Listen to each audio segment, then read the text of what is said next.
अकबर बादशाह, जिसका पूरा नाम जलालुद्दीन अकबर था। अकबर मुग़ल सल्तनत का तीसरा शासक था। अकबर का जन्म 15 अक्टूबर 1542 ईस्वी को सिंध के उमरकोट में हुआ था। अकबर के वालिद का नाम हुमायूं था और वालिदा का नाम हमीदा बानो बेगम था। अकबर का शासनकाल 1556 ईस्वी से 1605 ईस्वी तक रहा। अकबर को मुग़ल सल्तनत के बड़े शासकों में शुमार किया जाता है। जब अकबर की उम्र 13 साल की हुई तो अकबर के वालिद का इंतकाल हो गया। अकबर के वालिद के गुजर जाने के बाद अकबर 13 साल की उम्र में 1556 ईस्वी में सुल्तान बना। अकबर के सरपरस्त बैरम खान ने उसकी रहनुमाई की और सल्तनत की बागडोर संभालने में अकबर की मदद की। अकबर की सल्तनत काफ़ी बड़ी थी। अकबर की सल्तनत उत्तर में हिमालय के पहाड़ों से लेकर दक्षिण में विंध्या पहाड़ तक थी। पूरब में बंगाल से लेकर पश्चिम में गुजरात और सिंध तक फैला हुआ था। इसमें हिंदुस्तान, पाकिस्तान, बांग्लादेश और अफ़गानिस्तान के काफ़ी इलाके शामिल थे।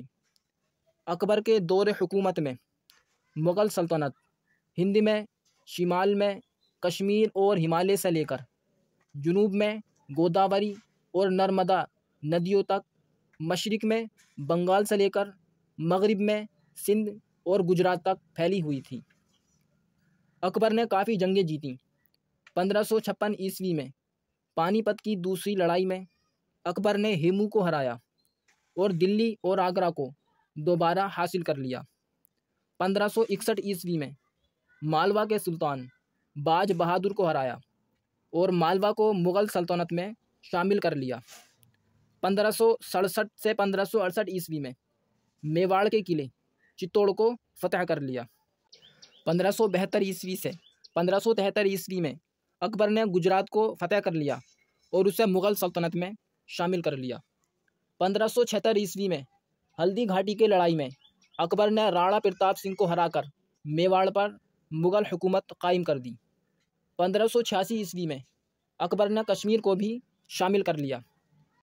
1591 ईस्वी और 1595 ईस्वी में सिंध और बलूचिस्तान को फतह करने के बाद अकबर ने इन इलाक़ों को भी मुग़ल सल्तनत का हिस्सा बना दिया। 1601 ईस्वी में अहमदनगर को भी अकबर ने फतह कर लिया।